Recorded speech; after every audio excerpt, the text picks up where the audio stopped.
Welcome to the Holy Spirit's Curriculum of Joy podcast. My name is Wanako Overheaver, and I'm your host. My guest today is Susan Michel. Hi, and welcome. Hi, thank you. It's great to be here. Thank you for joining me, and let's get started with a big question.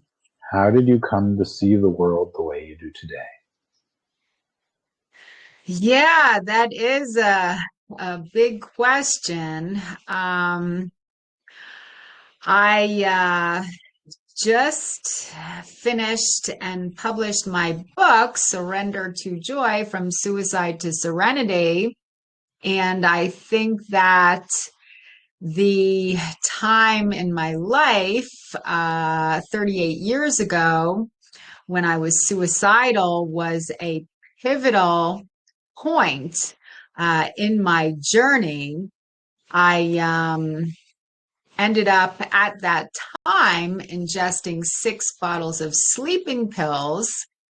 I realized that I did not really want to die. I just did not want to feel all that pain. I wanted to kill the pain, and I didn't have the tools to deal with it.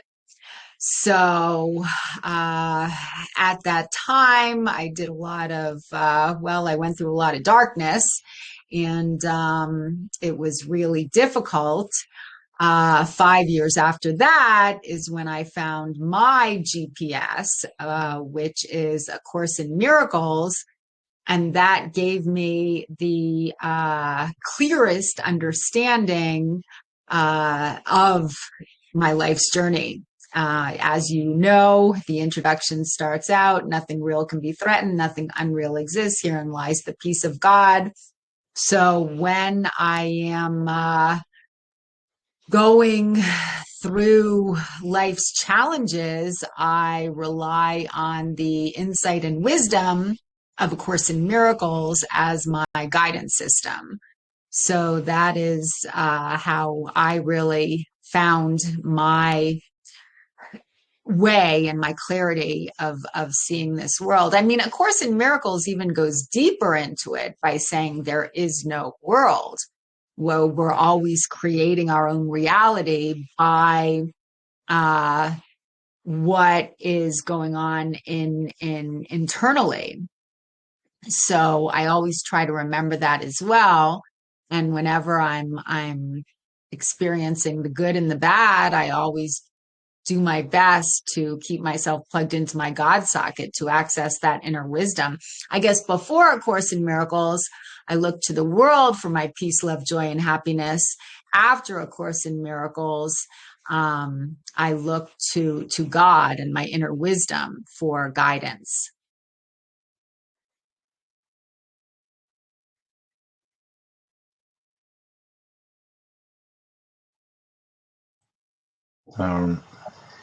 Remember to mute when you stop when you want me to speak. Okay. Yeah, so this inner guidance through A Course in Miracles was so to speak, came later on. So you had already decided you want to live, you want to find a better way of living, and then the course came into your life, right?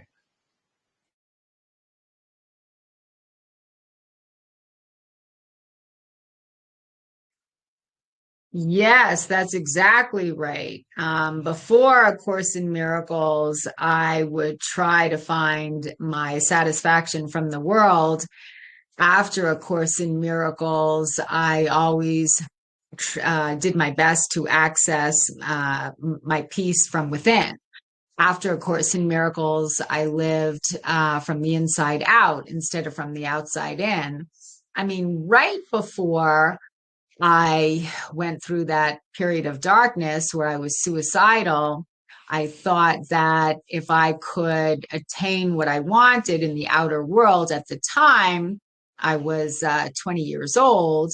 And I thought that if only I could become a fashion model and look really good on the outside and start seeing myself in the magazines and such, I would feel good about myself on the inside. So I went through this long journey to get what I wanted in the external world. I had some cosmetic procedures done. I worked out and dieted and did everything I could to perfect the external. And then I picked up a agency, and all my external dreams came true. But I realized I felt just as anxiety ridden and lost on the inside. And that's when I fell into a deep depression. I think it happens to a lot of people when they look for satisfaction in the world. They get what they want in the world, but it doesn't provide the satisfaction that they're searching for. They get very discouraged. I mean, it happens time and time again to so many people. And that's why I learned that I guess there's different techniques that you can use to find that satisfaction within first. There's different techniques that A Course in Miracles teaches, such as, well, for me, it started out reading the text. There's the daily lessons, which I do now. Actually, today's lesson is a really great one, lesson 324. If you're going by the lesson of the year, I merely follow, for I would not lead. So it's a matter of, asking God for his guidance instead of trusting in ourselves. It's a daily discipline, and but it does work. It does work. It works if you work it. So work it, you're worth it. That's what I say. Because the other way of looking for what we want in the world just doesn't provide us with that satisfaction that we need.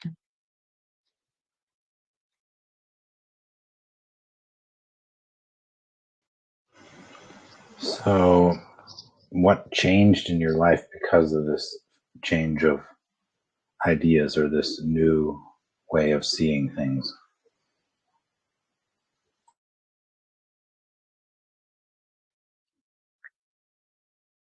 Well, I started to feel better more of the time. I started to release a lot of the anxiety that I was feeling pretty regularly.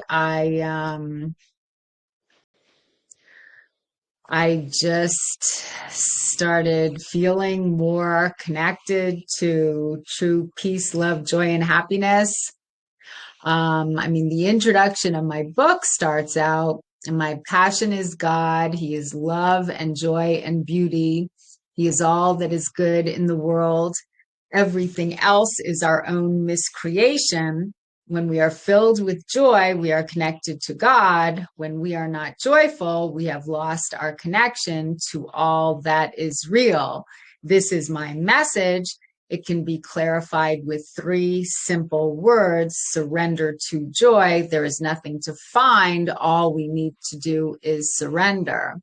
So I started to realize that God's will for me is peace, love, joy, and happiness.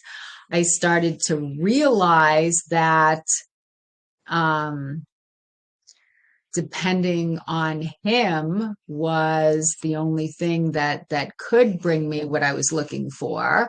It's a different viewpoint than traditional Christianity teaches, which made a lot more sense to me. Even after I found A Course in Miracles, I found that a lot of unresolved feelings started coming up, but I guess through therapy, I do believe in therapy. through A Course in Miracles knowledge about keeping it real and honoring what I need to feel, I found that I was able to, I guess, own the pain that had not been healed inside of me. And by owning it, by embracing it, by acknowledging it, I felt like I was able to overcome it. There's this other poem that I love. It is called The Invitation by Oriah Mountain Dreamer. And what she says in the middle of her poem is she says, I want to know if you can sit with pain, mine or your own, without trying to hide it or fade it or fix it. So she talks about just being willing to honor the uncomfortable feelings within ourselves. And then in the very next line, she writes, I want to know if you can dance with joy. Allow the ecstasy to fill you from the tips of your fingers to the bottom of your toes without I want to know if you can be with joy, yours and mine. Allow the ecstasy to fill you from the tips of your fingers to the bottom of your toes without cautioning us to be careful, to be real, to remember the limitations of being human. So she has a line about joy right after the line about pain. So it's like once we learn to just own the darkness, sit with our pain, we can overcome it and get to the other side. And I do feel that's what Course in Miracles is teaching as well, because, you know, in a lot of ways, A Course in Miracles is based on Freudian psychology. I believe it is. And I think before I found A Course in Miracles, you know, I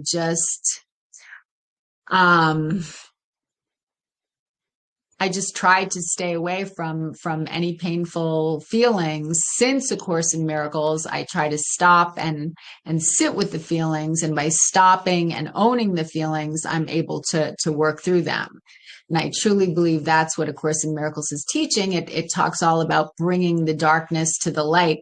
I was listening to another Marianne Williamson audible. It's kind of an old one, Tears to Triumph. Marianne Williamson, she's probably the most famous interpreter of A Course. And she clarifies so well about how we need to acknowledge the pain, to sit with the pain, even though our true essence is one of peace. We need to sit with the pain in order to get to the other side of it. So thank you for that question.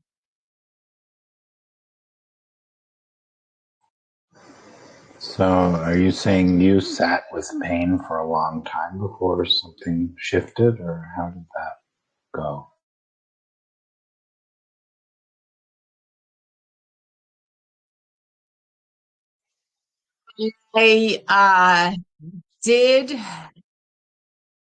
I think I sit with my pain in spurts, is how my life seems to play itself out. I think there was a lot of unresolved pain points from my childhood.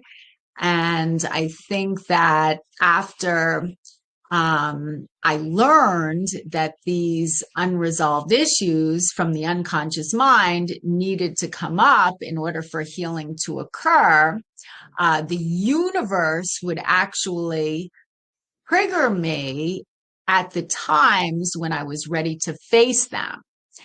And so I had an old pain point, you know, I mean, a big one for me was feeling separate. I was bullied in elementary school. And as a young girl, I would stand all alone by the fence while everybody else was playing. I was mocked by a lot of the students. So I kind of had this pain point in my unconscious mind about being separate from other people. And that was a deep one for me. It had to do with abandonment. So I think my journey, I don't think it's so different from everyone else's journey, is something in the world would trigger me to make me kind of relive this experience when I had the courage to own that pain point, by owning the pain point, I was able to work my way through it, get to a place of peace. And then at a later time, the universe would end up triggering another pain point that needed to be healed. You know, this wonderful Course in Miracles teacher that I listen to often. His name is David Fishman. He talks about how triggers are our teachers. And our triggers are showing us what is within us that has not yet been healed. And I think, I mean, the earth is a classroom. We're here to learn lessons. Ultimately, you know, to love unconditionally is the lesson that we're all here to learn. Ultimately, we're all going to make our way back to heaven. Heaven is a state of mind. Heaven isn't a place. Heaven is a state of mind, you know, where we feel completely connected with our creator. So in order to get back to heaven, we need to release the darkness. We need to release the pain points. So a big part of the reason we're here on this earthly plane is so we can bring the darkness to the light, so we can look to the mirror and face our pain. And by doing so, we see that it has no power over us. My husband had the Wizard of Oz on TV when I got home the other night. And I think the Wizard of Oz is such a brilliant analogy of the meaning of life. You know, Dorothy was at home with Auntie M, where she started, but then she started to think that life would be better on the other side of the rainbow somewhere else. Once she got to the land of Oz, all she wanted to do was to get back home. So she went through all these trials and tribulations. You know, the wicked witch of the West was chasing after her, trying to kill her and get the ruby red slippers, you know, but then ultimately at the end of the movie, you know, she realized that she could get home whenever she wanted to. And all she had to do is click her slippers together 3 times. And then she got back home. So what she wanted came true. But even deeper than that, there was no Oz. She was home safe in Kansas with Auntie M and her uncles the whole time. So again, that's a brilliant analogy to what A Course in Miracles is teaching us. We are home right here, right now in heaven. We're experiencing these challenges on the earthly plane in order to overcome our inner demons. But ultimately, we're safe at home with God all the time. It's not about finding anything. It's about remembering how much we already have access to.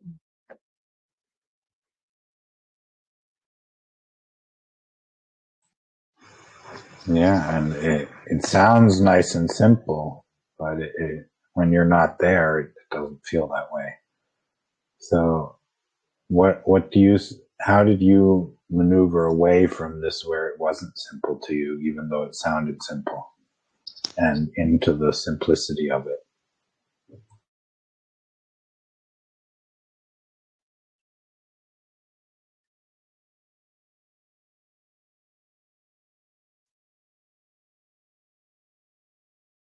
I mean, A Course in Miracles is simple. It's just not easy because I don't think I have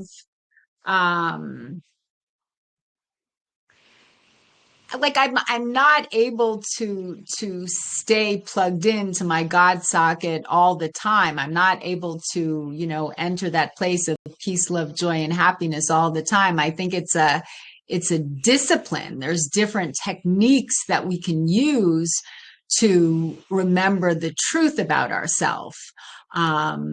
There is meditation, which is really powerful, I believe, because it's not about A Course in Miracles doesn't claim to teach us the meaning of love, because love is who and what we are. So A Course in Miracles can't teach us the meaning of love. The only thing that it can do is it can show us the blocks to love's presence. So when the blocks come up, we can identify them and ask the Holy Spirit for help in releasing them, because I don't think I can do anything on my own. I need to ask God for his guidance. But again, God is not something outside of me. God is something that I'm a part of. So I don't want to give my power away. I just want to let go and surrender and know that I'm a part of something that is always watching out for me. I mean, so you said, how do you do it? There's not one answer as to how to do it. It's about doing daily disciplines and allowing God to come into our hearts and help us to heal. I mean, A Course in Miracles tells us that we are much too tolerant of mind wandering.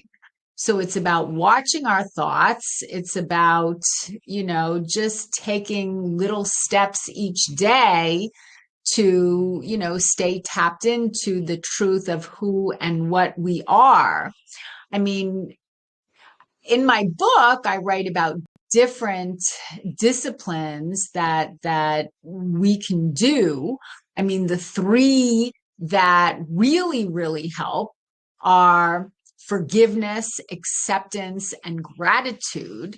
Whenever there's anyone that we hold a grievance towards, we're actually holding that grievance towards ourselves. Because A Course in Miracles says God has but one son, and we're all part of that sonship. So whenever I'm angry at someone else, whenever I try to project my anger, my guilt, or whatever onto someone else, it kind of comes back and it hits me in the head like a boomerang. So whenever I find myself holding on to a grievance, I just do my best to forgive that person. And it's not easy. It's simple, but it's not easy. It's not what the world teaches. The other step is acceptance, accepting everything in my life exactly as it is, right here, right now, the good and the bad. The good is enjoyable. The challenging circumstances are teaching me lessons that my soul needs to learn. So it's about accepting my present life situation exactly as it is, and gratitude, and when we're grateful for what we have, that's when we allow more positivity to come into our life. So A Course in Miracles talks about the three easiest ways to get back to heaven, which is a state of mind: forgiveness, gratitude, and acceptance. When you're feeling off, again, there's not one answer that can bring you back to truth. It's just doing your best to focus on something that will bring your mind closer to its center. And sometimes it can be a very little thing, sometimes I know when I'm in the midst of a chaotic feeling or emotion or time period and I run every day, and then I see a deer or a rabbit, or I see something along the trail, and I just focus on the beauty of nature. It helps to bring me back to my center. So there are different tools and techniques that are available to us. It's nice because, through platforms like this and YouTube and TikTok, there is so much information available to us, but, different strategies work at different times for different people.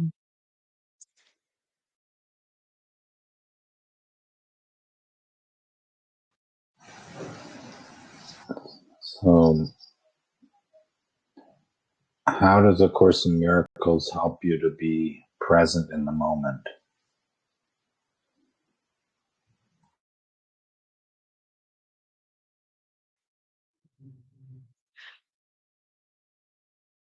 The only time that we can feel God's presence is right here, right now. And A Course in Miracles stresses this over and over, because when we're thinking about the past, we're not in the present. When we're focusing on the future, we're not in the present. When we are still, the Bible says, be still and know that I am God. And A Course in Miracles says that over and over again in different ways. It's interesting because A Course in Miracles just keeps repeating the same thing over and over in different words.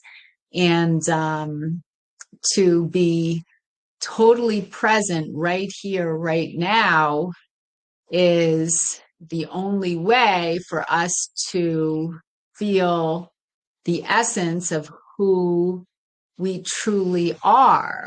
A Course in Miracles, well, there's 3 parts: the text, the workbook lessons, and the manual for teachers.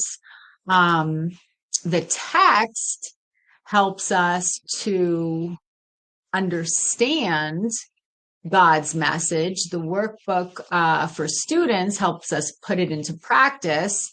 And the manual for teachers answers some really important questions.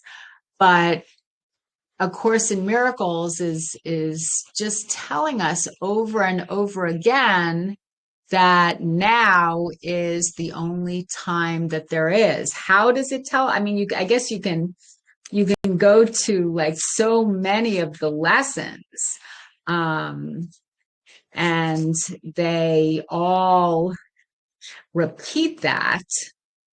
Lesson 305, I'm just skimming through here, states there is a peace that Christ bestows on us, but the only way you can feel that peace is to be fully present in the moment. It's you'll notice how when you start directing your attention to anything other than now, there's an anxiety that comes along with that. I know when I'm with a friend, I can really feel the difference between someone who is fully present with me right here, right now, and someone who is distracted all the time by cell phone and this and that.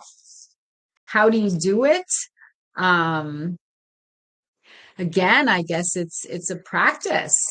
As with here's another lesson 300. Only an instant does this world endure. I think for me, I do affirmations to stay present in the moment. There's one kind of affirmation that I say a lot. What if everything is just perfect right here, right now? And it just kind of keeps me in the moment. It's, again, I think there is a discipline involved in staying fully present in the moment. It's hard to describe exactly how to do it. You just need to breathe. You need to slow down. You need to listen. because A Course in Miracles is telling us that, well, there's two sides. There's the Holy Spirit, which is all that is real, and there's the ego that is always trying to distract us. I guess you could compare that to the Christian Holy Spirit and devil. I mean, traditional Christianity believes that there is an evil force. You know, A Course in Miracles says God is the only thing that's real. It's a non-dualistic thought system. There is the ego that is always trying to get our attention, even though the ego is not real. But when we let ourselves go, sometimes the ego is trying to distract us. But when we can just stop and breathe and, I guess, focus on the light, it is possible. It is inevitable that someday we will all return to heaven. But we really need to be, I guess, mindful. That's a big word too, mindfulness. We need to be mindful about just staying with ourselves and honoring the moment that we're in. So A Course in Miracles is saying that over and over in lots of different words. I guess it talks about the time being vertical as to how time really is when we're connected to our creator, as to time being horizontal. That's what, the world teaches, that there's the present, the past, the future. Course in Miracles is saying, no, the only time is now. And there are many teachers that teach that. Like the one that I think of too, that is a big Course in Miracles student, is Eckhart Tolle, and how he reached enlightenment. And he has this wonderful book, The Power of Now. I mean, now is really the only time there is. And I think he reached enlightenment by being fully present with a simple task, like doing dishes or something like that. But he was fully present in the moment. And he just felt the essence of who he was by being fully connected to the moment. It's such an empowering way to live. And very few people actually live that way. And for me, sometimes I do, and a lot of times I don't. But again, when I do my daily disciplines, I feel good. When I adhere to the principles of A Course in Miracles, I feel good. And when I don't adhere to them, I don't feel so good.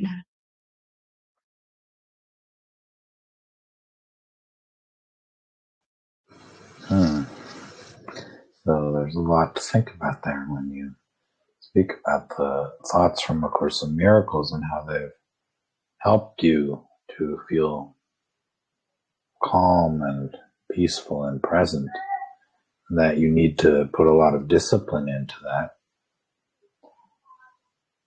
When did you notice that this shift was happening, or what went on when it started happening for you?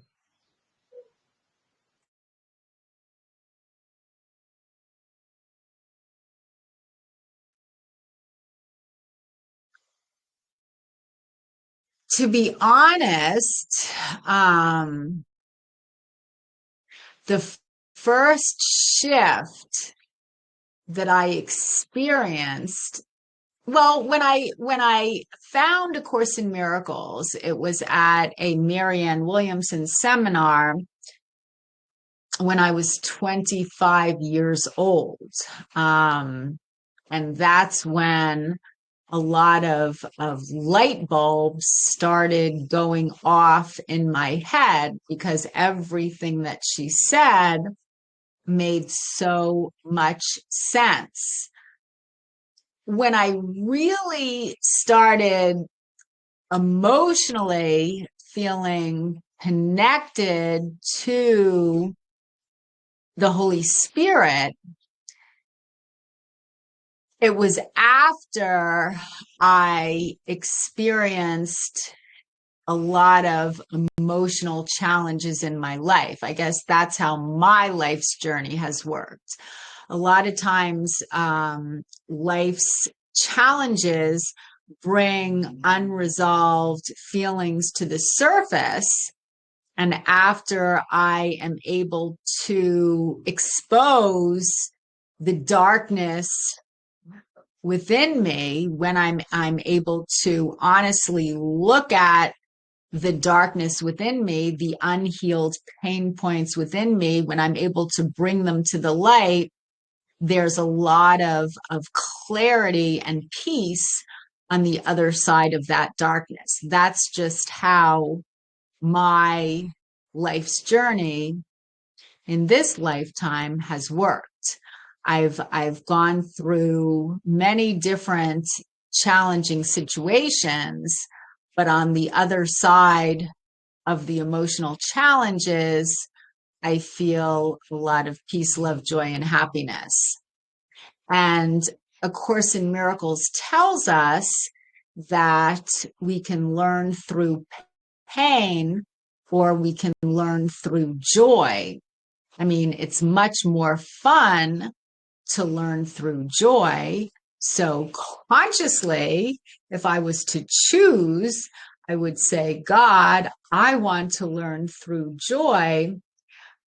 But in this lifetime, my experience is that my times of feeling connected, the most connected to my Creator, are after the times that are very turbulent. So after I spent time with my first therapist, I remember I had a really hard relationship and a hard breakup. And I was a Course in Miracles student. A lot of the women in my Course in Miracles group encouraged me to start therapy because I think a therapist can help us see clearly and process what needs to be processed. So I continued to study Course in Miracles. I also went to therapy to really look at what was within me that had not yet been healed. I remember when I started therapy, I started blaming my boyfriend, well, he did this, or my ex-boyfriend, he did this. Can't you see that he's so dysfunctional? And my therapist said, it's not about him. It's about you. You need to look at yourself. And that's what A Course in Miracles says too. It's never about the outside circumstances. It's never about the other person. It's about something within us that needs to be healed. And when we can really look at a situation without blaming the other person, without blaming the outside circumstances, and then to take that step further, we don't want to blame ourselves either. All we want to do is really take a look at what is there, what core pain point is there that needs to be healed. And when we can really own the pain, that's when we can get to the other side of it. But it's not like something happens once and then we're healed. It's not like we deal with one tragedy and then we reach enlightenment. It's kind of, for me anyway, it's a series of triggers, a series of challenges that come up when I'm strong enough to face what's really going on inside of me. And after I take a clear look at what is being exposed, and I just let it be. I embrace it. I acknowledge it. I own it. I love that word, own. When we can own the pain, that is what can enable us to get beyond it and feel the peace, love, joy, and happiness on the other side. Michael Singer is another brilliant speaker and author who writes about this. He's written numerous books. My favorite one so far is The Untethered Soul. He writes about how we can go through life trying to avoid pain, but that's not going to get us anywhere. Once we can actually just step into the pain instead of doing everything we can to stay away from the pain. Once we can just step into the pain, then we can get to the other side of the pain and experience the true peace, love, joy, and happiness of God. And that peace, love, joy, and happiness of God is our own, peace, love, joy, and happiness. But it's only by owning the pain that we can see that it's not real.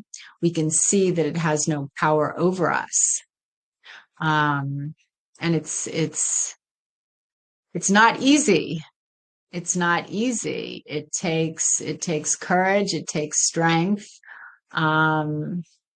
And again, I mean, A Course in Miracles, it's just kind of a navigational system. It's a roadmap that makes a lot of sense to me.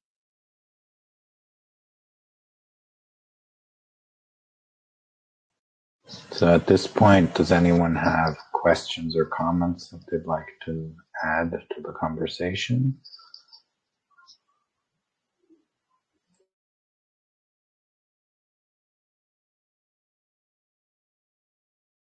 Go ahead, Henry.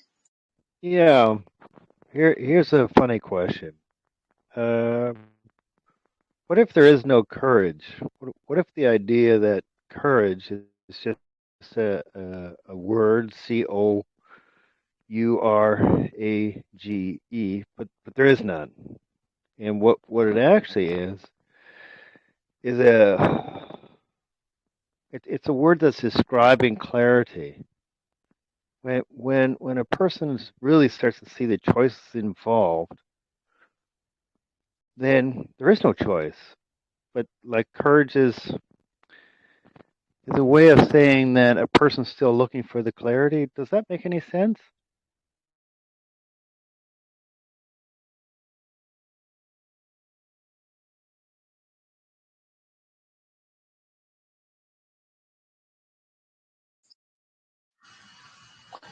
So, yeah, courage as clarity. What do you have to say to that?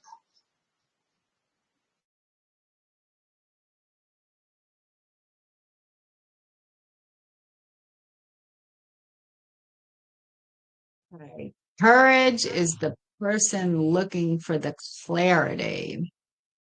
Um, well, uh, I guess for me, I can only talk for me. Courage is me being willing to face my inner demons. I guess I'm also looking for clarity from God, from the Holy Spirit to assist me and to guide me.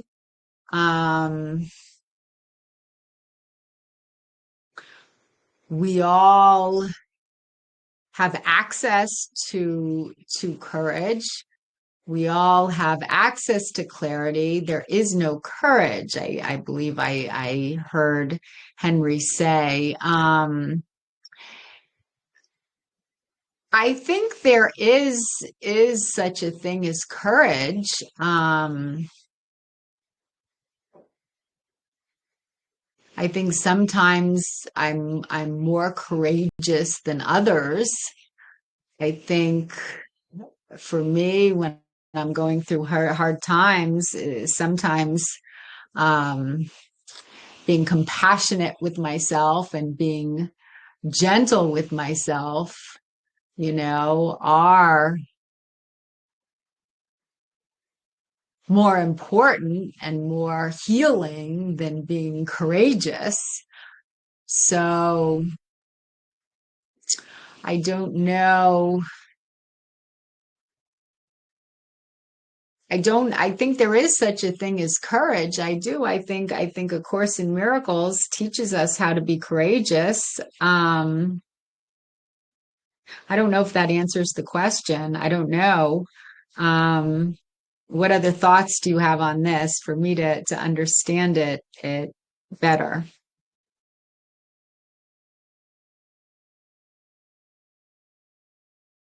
Would you like to clarify, Henry?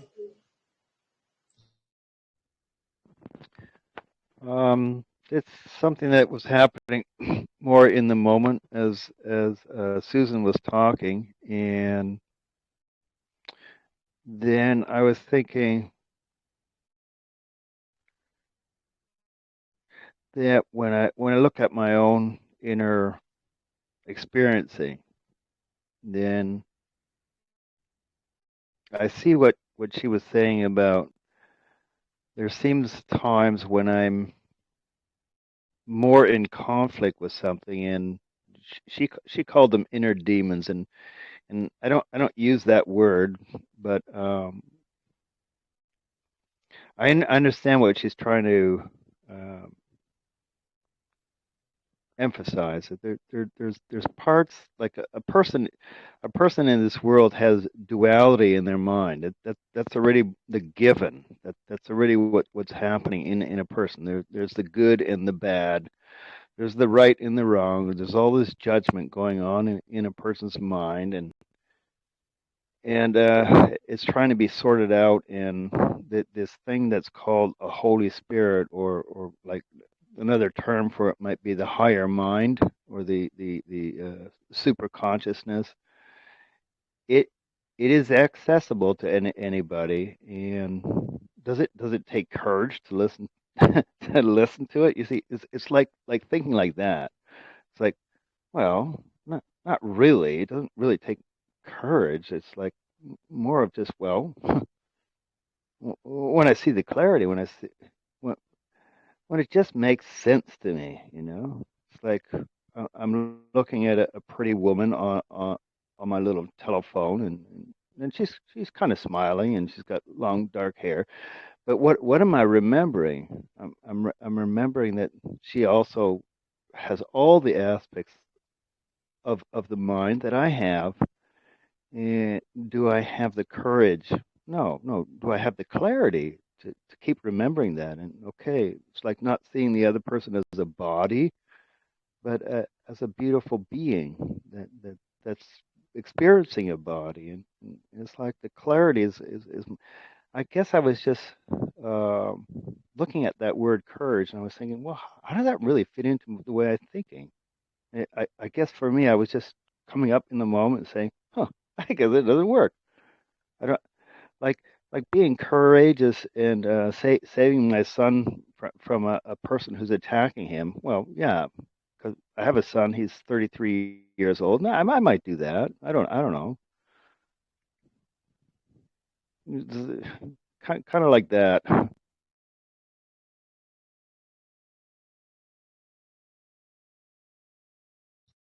So what you're saying is that there's a difference between choosing joy. That's not something courageous to do, but something that you can do. So not this emphasis that you have to overcome a huge barrier. Is that what you're saying, Henry? Yeah, that's the right direction. Yeah.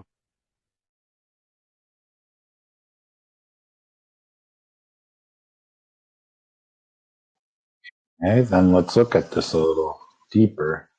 This idea that it could be easy to choose joy, because we spoke about it a bit before, and that, and to say, yeah, you don't need courage, you need clarity. Well, yes, you need clarity and able to make that choice. So I understand what you're saying. So choosing is something that requires clarity, because otherwise you don't know how to make a decision that fits the best of all. Yeah. So do you want to say something to that, Susan?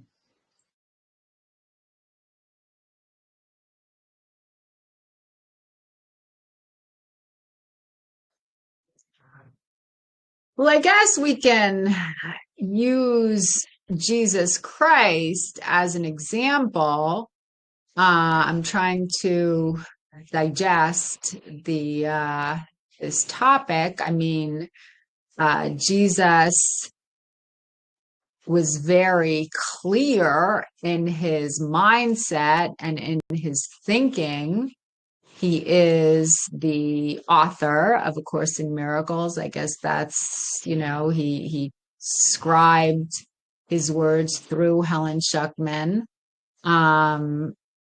So he is one of the clearest thinkers based on what he experienced here on this earth plane. He also was extremely courageous. And he used a lot of discipline in order to attain that enlightened state. I mean, for him to choose to undergo the crucifixion, I mean, he had both, didn't he? He had courage and clarity that this was part of God's plan for him in that incarnation, in that lifetime, in order to become the role model that we needed. But it also took a lot of courage to go through with it. So he needed both. He needed clarity and courage. I think he could have chosen not to go through with it, but he chose to go through with it. So he was thinking clearly, but he also had a lot of courage to teach that other people's vengeance had no power over him. That was what the world needed to learn back then. That's what the world is still in the process of learning. So I don't think it's one or the other. I think it's both. We need clarity in terms of listening to God's guidance, and we need a certain amount of courage in order to honor that guidance, because sometimes what our inner teacher is instructing us to do is not the easiest choice. So I think to reach that place of enlightenment that we're all striving for, whether consciously or unconsciously,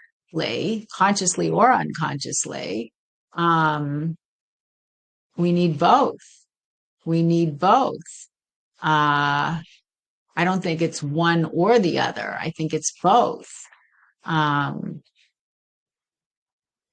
That's what seems to make sense to me.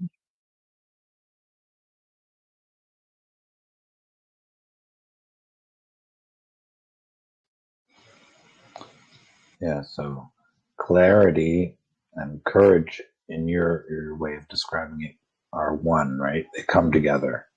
You have clarity, or you can also be courageous.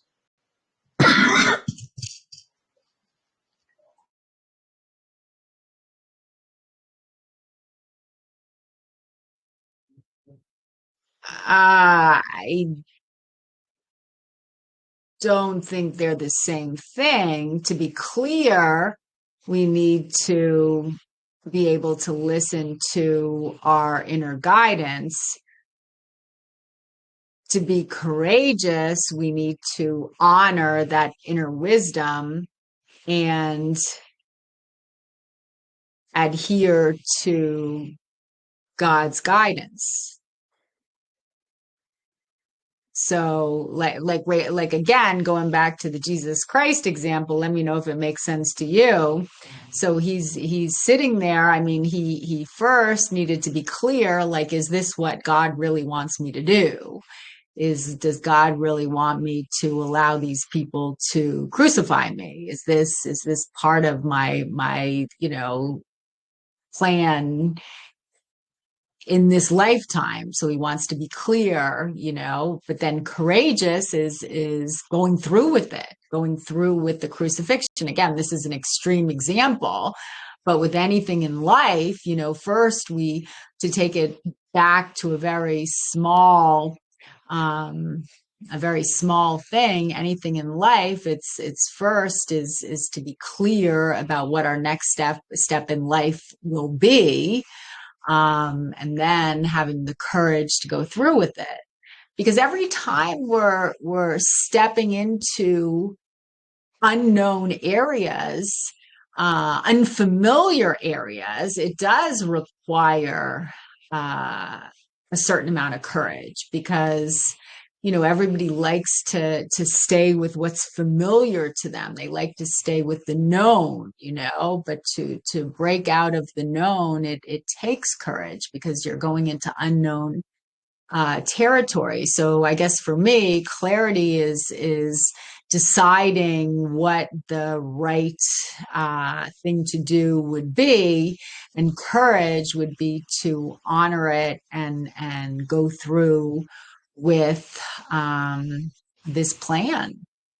I don't think they're exactly the same thing. I guess I'd have to go to Google and look up the definition of each. I think they're two, maybe similar, but different things. Clarity is just being clear about what the Holy Spirit is telling me. Courage is just taking the action, even though it might feel uncomfortable.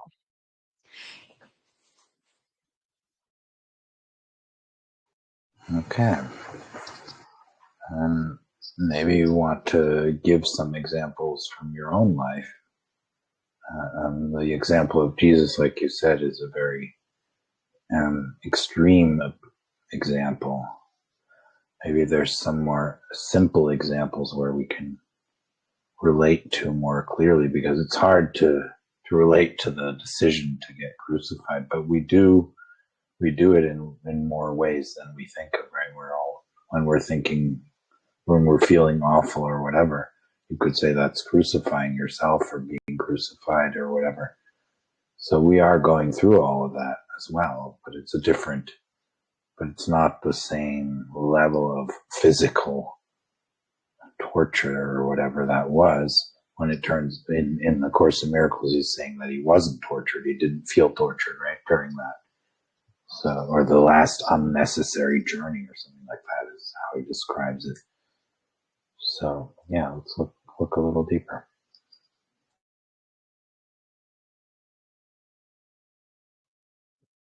Yeah, the last useless journey, I think, is how Course in Miracles describes it. It also says he doesn't want us to focus on the crucifixion. He wants us to focus on the resurrection.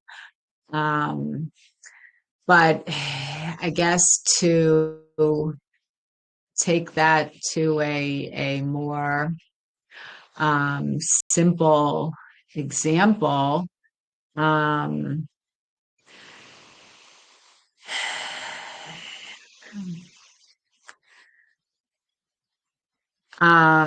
mean, a lot of times in my life, I guess there are different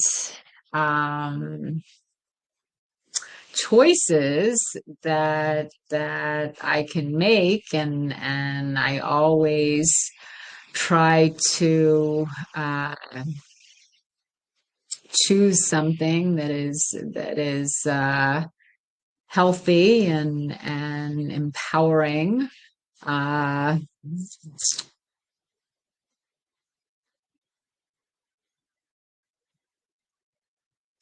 I'm thinking, I mean, every time I go through any kind of change in my life, I always have to figure out what's going to be the most empowering for my life's journey. So I guess to start therapy when I was in a bad relationship, that required dedication. It required focus. It required a financial commitment. I could have continued to, I guess, remain disgruntled and see myself as a victim of circumstances, or I could have chosen to, really take a look at what was really happening and start working with a therapist that could help me learn and that could help me grow. And I guess for me to choose to take a look at my, I call them inner demons. I mean, I guess you can call them unprocessed pain points. You can call them wounds, emotional wounds. But for me to make the choice to really stop playing the victim and start taking a look at what was inside of me that needed to be healed. I mean, for me, that required clarity, in the sense that it was the right choice for me, the one that would bring me the most long-term joy, and courage, which entailed following through with that particular choice. So, and I've made different. There have been different times in my life where I've done things that were not easy, but brought me satisfaction in the long run. And I will say that most of the time when I choose the path that is a little more challenging, it brings me the most satisfaction. So I'm grateful for that.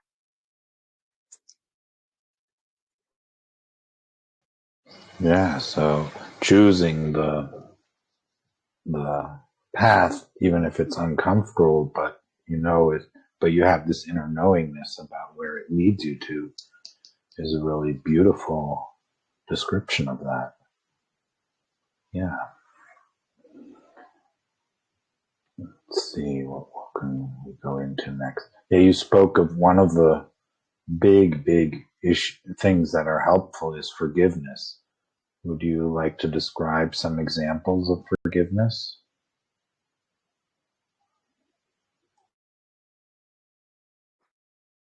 Well, a big forgiveness, a big person. I guess one of my lessons in terms of someone that I really needed to forgive in this lifetime was my father. I think growing up, he was very hard. He was very condescending, very emotionally abusive, not intentionally, but it was just he had worked through a lot of his stuff. So he kind of projected it onto me. And I have worked for years and years on forgiving him. And he's not around anymore. He passed about 2 years ago. He lived a long life. He lived till the age of 97. I loved him very, very much, even though there was a lot of kind of animosity between us in certain ways. We were also very close, but I went through many years of working on forgiving him. And I found, as I was able to forgive certain things about him, I felt more connected to myself, which was beautiful. So that was a big point of contention in this lifetime, my relationship with my father. Probably the biggest, now that I'm thinking of it. He was emotionally unavailable. And I chose many emotionally unavailable men to have relationships with, I think because I needed to forgive that quality in my father and in myself. He was judgmental, and I dated a lot of people like him because I needed to forgive his judgment. And I guess in order to truly forgive, I mean, A Course in Miracles says that forgiveness, as A Course in Miracles teaches, is very different than how people interpret the Bible. I mean, the Bible, or a lot of traditional Christians will see forgiveness as, if I forgive you, I'm coming from a place of superiority. I'm willing to overlook a mistake that you made, but really I'm the better person for doing so. A Course in Miracles is saying, no, to truly forgive, you need to see that it never really happened. It was an illusion. I mean, for me, a big part of the forgiveness process is not to see myself as superior in any way to the person I'm forgiving, but just to step into the pain first, just kind of allow that pain to be what it is, and then on the other side of the pain, I'm able to truly forgive that person. That's a big part of my forgiveness process. But ultimately, forgiving someone else boils down to forgiving ourselves. That's what I found. When I forgive my father, I'm really forgiving me. When I forgive anyone else that I'm holding on to a grievance towards, I'm forgiving myself. I'm just clearing up my own energy. So forgiveness is a really empowering character trait. It's a really powerful principle, and it's the fastest way, the easiest way to bring us home to heaven. But it's just not easy to do, because you actually have to go into the pain in order to get to the other side of it. I mean, I remember one time I was living with my dad. I guess I was in my 30s, and I had been through therapy, and I understood a lot of the emotional discomfort, the turbulence that happened when I was growing up. And so I was determined to forgive him. So I remember I lived with him for, I don't know, a few months. And every morning I would wake up, and I would walk up to him, and I would give him a hug, and I would say, I love you. And in my mind, I would say, I forgive you, I forgive you, I forgive you. And I was doing everything I could to intellectually forgive my father. And then I moved out. I moved back to Manhattan, New York City. And again, I started dating someone that had a lot of my father's character traits. And I realized that just by intellectually forgiving someone, it wasn't enough. I had to learn how to emotionally forgive that person. And I think to emotionally forgive someone, you have to kind of walk through the pain in order to get to the other side of it. But when you can truly forgive someone, it's the most empowering feeling to have access to. I mean, a lot of times in my meditations in the morning too, I think about people that I still hold grievances towards, and I do my best to send them love. I see myself, giving them a big warm hug. I see myself releasing them. I mean, I guess it requires discipline. It requires effort. It requires diligence. It requires clarity, and it requires courage to really, truly forgive someone.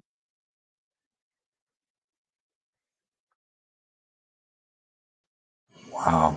Yeah, and to get beyond the emotional, to get through the emotional forgiveness.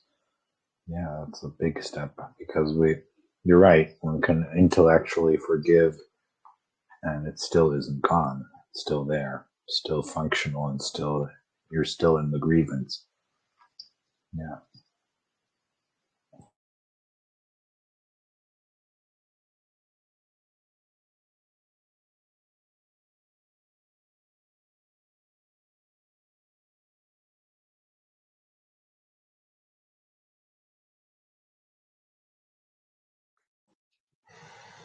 Yeah, so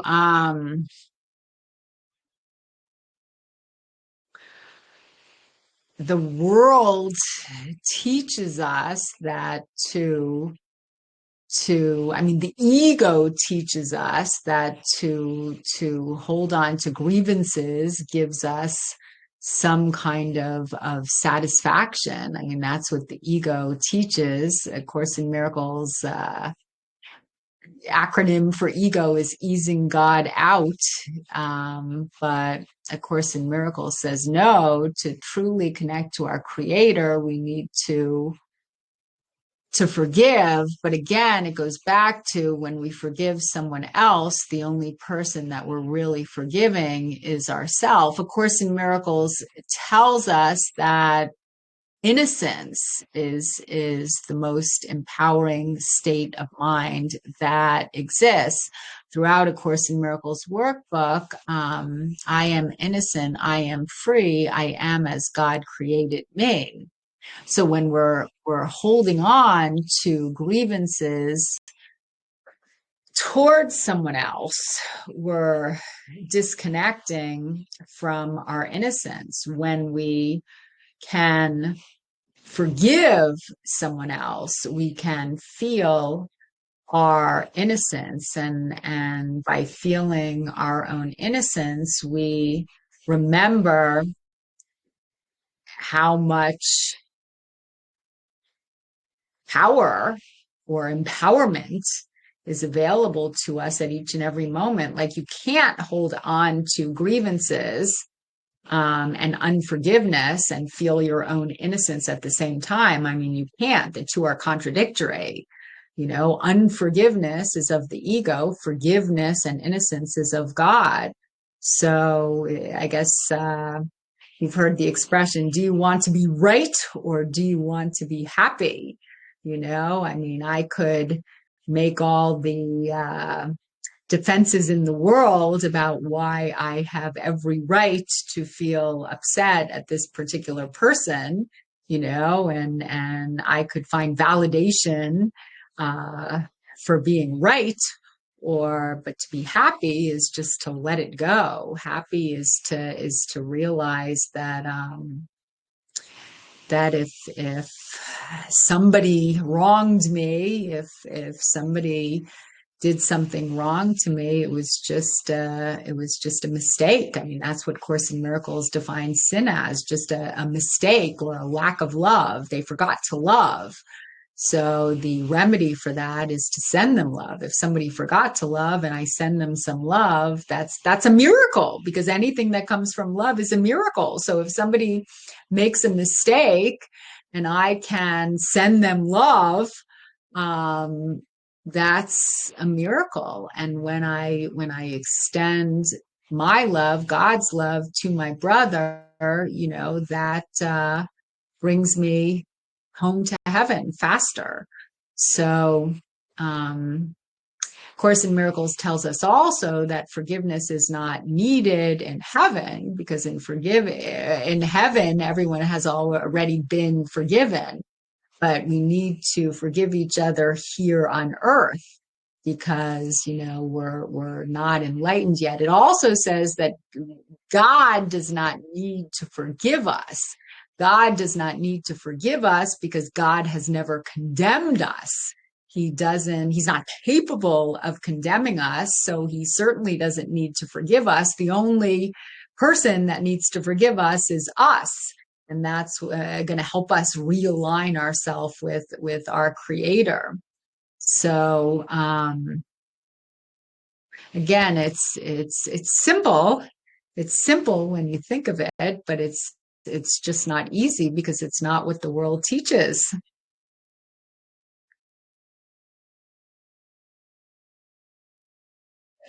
So in your book, you describe various processes. You probably describe things from your life examples, and do you also, what else is in the book?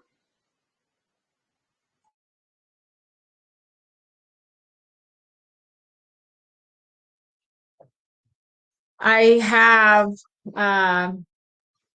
9 chapters plus my closing.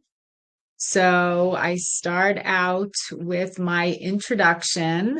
It was that paragraph that I recited earlier in our talk. My passion is God. God is love and joy and beauty. Everything else is our own miscreation.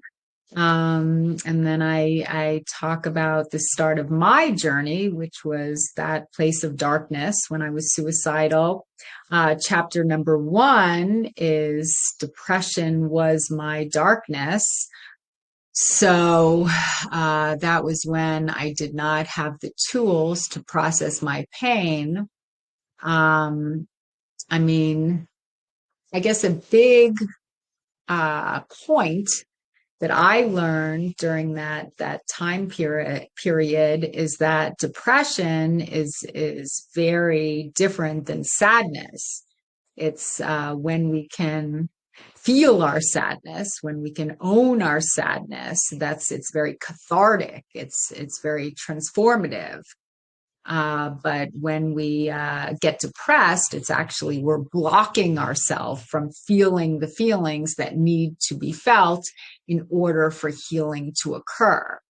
So I talk about the difference between depression, which really doesn't get us anywhere, and feeling our feelings, which is very cathartic and very transformational. And then chapter 2 is sitting with pain to feel our joy. I think I start out with that quote from Orion Mountain Dreamer's invitation poem. I want to know if you can sit with pain, mine or your own, without trying to hide it or fade it or fix it. And I talk about the importance of owning our pain. Chapter number 3, boundaries rule the game of life. So setting healthy boundaries isn't about keeping other people out. It is simply about loving ourselves and making sure that other people love and respect us as well. And then chapter number 4, black and white thinking poisons your perception. And a lot of that goes back to my father, who was very black and white in his thinking. Chapter number 5, finding joy within. That's living from the inside out as opposed from the outside in. We can't find our satisfaction in the world. It doesn't exist out there. We need to connect to that satisfaction internally first, and then extend that love to the world. So finding joy within. And then chapter 6, how sacrifice sabotages joy. A Course in Miracles tells us that sacrifice is never, ever of God. God doesn't want us to sacrifice anything at all. Chapter 7, sympathy separates. Sympathy is about feeling sorry for other people. Empathy is about understanding other people. So there are two separate things. Chapter 8, freedom through forgiveness, which is what we just spoke about, how important forgiveness is. Chapter number 9, the law of attraction, and that's like a big one too, because since we're always creating our reality, when we focus on something specific, we will see that event show up in our life, because we're always creating our own circumstances. But then Course in Miracles takes it a step deeper. Even though the law of attraction works and we're always creating what we're thinking about, that whatever we create in the external world is never going to bring us true satisfaction. Because I've had times when I really wanted to achieve something in the world, and I knew a lot about the law of attraction. I mean, there's a lot of great law of attraction teachers, Joe Dispenza, Esther Hicks, and they're fabulous. They're wonderful. So when you can really connect to that energy of what you want to create in the world, you will attract that thing or those circumstances to you. But then you need to remember it's not that thing or those circumstances that are going to bring you satisfaction.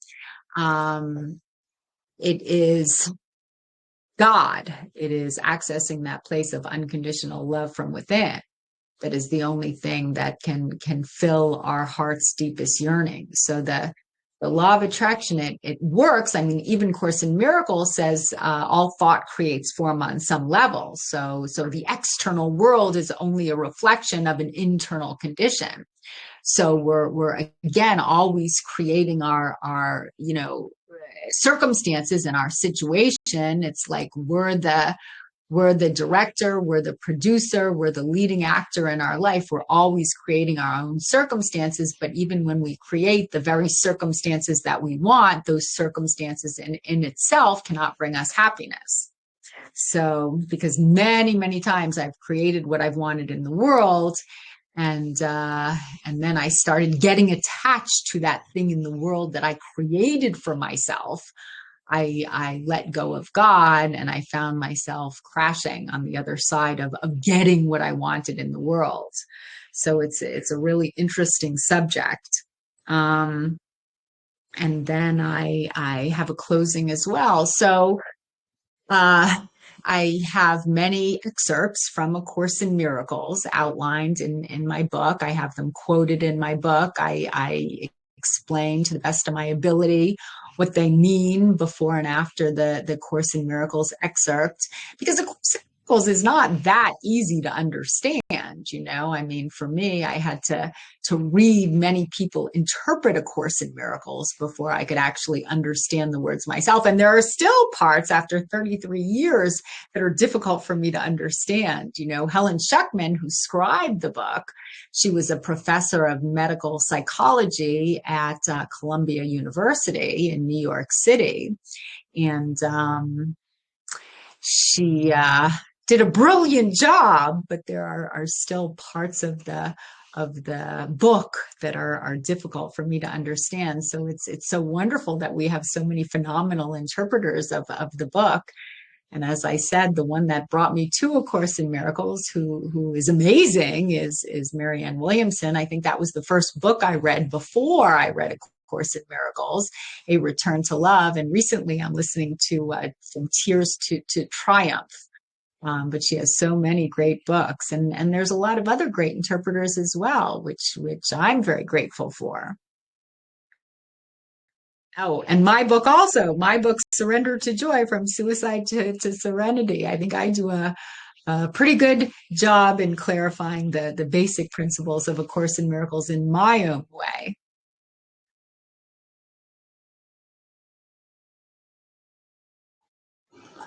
So, is there any question I didn't ask you'd like to answer before we start wrapping up?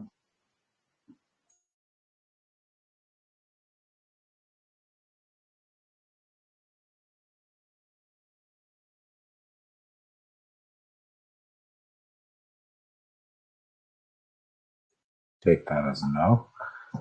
So, how can people reach you if they want to reach you? Well, my website is surrendertojoy.net, www.surrendertojoy.net. My book is available on Amazon, Surrender to Joy, From Suicide to Serenity by Susan Michel. And it was a pleasure being here with you today. This was really great. Thank you so much. Thank you for joining us in Walking Each Other Home. And thank you, everyone, for joining us, for supporting the podcast in whatever way you do. Please, if you like it, review it, subscribe to it, let people know about it so that more people can listen to these conversations. And yes, for anyone who doesn't realize it, you can join live as well on the podcast Telegram channel. So, blessings to you all. Thank you so much for joining us, and blessings to you all. Bye-bye. Until next time.